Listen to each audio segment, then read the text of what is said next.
guys, welcome back to Areku Channel. Sekarang Are akan membahas hewan yang pernah dimanfaatkan manusia dalam perang. Tapi sebelum lanjut, jangan lupa untuk klik tombol like dan subscribe ya guys ya.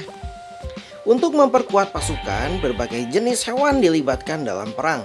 Tujuannya bermacam-macam seperti menjadi alat transportasi, menyampaikan informasi, membawa muatan, dan sebagainya. Yang pertama ya guys ya, kuda. Hewan yang berperan besar dalam sejarah peperangan adalah kuda. Arkeolog menemukan bukti penggunaan kuda untuk merampok pengembara sejak 5000 tahun lalu di Asia Tengah dan Eropa Timur, tempat kuda diperkirakan pertama kali didomestikasi ya guys ya.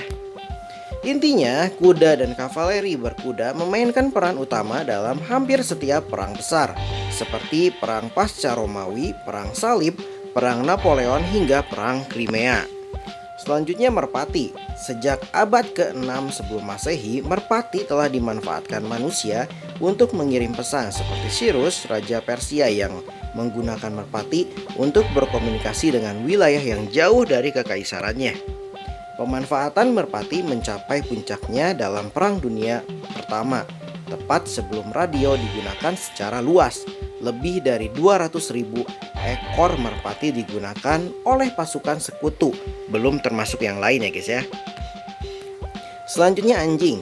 Tidak hanya dimanfaatkan untuk membantu berburu, menjaga properti dan menggembala hewan ternak, anjing juga dilibatkan dalam salah satu kisah paling awal berasal dari kerajaan Lydia di Asia Kecil sekitar 600 sebelum Masehi. Tercatat, sekawanan anjing perang Lydia ditugaskan untuk mengusir dan membunuh penjajah ya guys ya. Selanjutnya gajah. Sebagai mamalia darat terbesar di dunia, gajah sanggup menghancurkan formasi pasukan musuh dengan mudah. Gajah bisa menginjak-injak tentara lawan, menanduknya dengan gading dan melemparkannya dengan belalai. Tubuh gajah dilapisi baja untuk menghindari senjata musuh atau menancapkan paku besi di ujung gadingnya. Bahkan, punggungnya diberi platform yang ditinggikan untuk mempermudah prajurit memanah dan melempar lembing.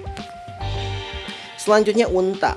Walau tidak secepat kuda, unta dihargai karena mampu bertahan dalam perjalanan panjang di kondisi yang keras dan minim air. Para arkeolog menduga unta pertama dijinakan sebagai hewan pengangkut serta diambil susu dan dagingnya 3000 tahun lalu di Timur Tengah dan Afrika Utara. Sekitar 853 sebelum Masehi, Raja Arab Gindibu menurunkan 1000 unta untuk melawan Asyur di pertempuran Karkar di Suriah modern. Menurut catatan sejarah, inilah penggunaan unta pertama dalam perang. Selanjutnya beruang.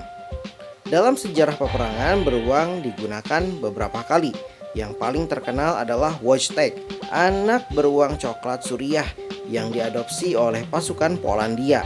Mereka membelinya saat ditempatkan di Iran.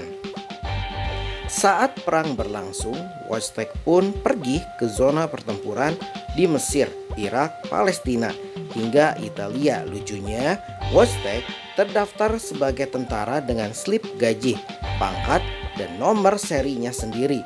Bahkan, dia naik pangkat menjadi kopral di Angkatan Darat Polandia. Selanjutnya lumba-lumba. Sejak tahun 1960-an, Angkatan Laut Amerika Serikat telah melatih lumba-lumba hidung botol untuk melakukan patroli laut. Sekitar 19 jenis hewan dilibatkan dalam program pengujian dan lumba-lumba yang terpilih berkat kecerdasan dan bakat militernya. Angkatan Laut Amerika Serikat memanfaatkan lumba-lumba untuk mencari ranjau dan bom yang menempel di lambung kapal perang. Lumba-lumba dilatih untuk menemukan benda mencurigakan dan melaporkan kembali ke manusia dengan jawaban ya dan tidak. Selanjutnya lebah. Mungkin sulit dipercaya ya guys ya, tapi lebah dimanfaatkan sebagai senjata perang sejak zaman dahulu. Pada 72 sebelum Masehi, orang dari Temisira, kota di Yunani yang terkenal dengan produksi madunya, mengalahkan orang Romawi dengan mengirim kawanan lebah.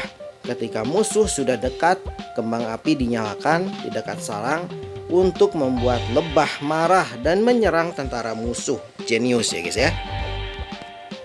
Selanjutnya sapi. Siapa sangka hewan ternak seperti sapi, kerbau atau banteng bisa menjadi senjata perang yang mematikan, apalagi jika dilepaskan dalam jumlah besar.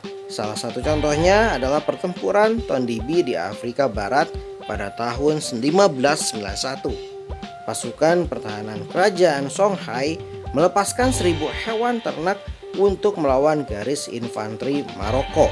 Strategi ini pernah berhasil di masa lalu, terlebih lagi jika musuh tidak memiliki senjata. Selanjutnya nyamuk. Sebuah ide gila dicetuskan oleh pasukan militer Jerman di akhir Perang Dunia II. Pasukan yang tengah menguasai Italia ini berupaya menciptakan rawa yang dipenuhi nyamuk, penyebab malaria, untuk memperlambat gerak sekutu. Nyamuk dan malaria tidak cukup untuk menghentikan gerak sekutu ya guys ya. Rawa dikeringkan dan wilayah tersebut terbebas dari malaria sejak tahun 1950-an. Dan yang terakhir adalah kalajengking. Berdasarkan catatan kuno, orang Atrenia menjadikan kalajengking sebagai senjata tanpa membahayakan diri sendiri. Mereka memasukkan kalajengking ke dalam wadah tanah liat, lalu melemparkannya ke pasukan Romawi. Hasilnya kalajengking menyengat mata dan bagian tubuh yang tidak terlindungi. Akhirnya Romawi terpaksa menyerah dalam upaya mengepung Hatra. Oke guys, sekian saja info dari Arekul Channel. Semoga info ini bermanfaat untuk semuanya. Dan jangan lupa untuk klik tombol like dan subscribe ya guys ya. Dan see you, bye bye.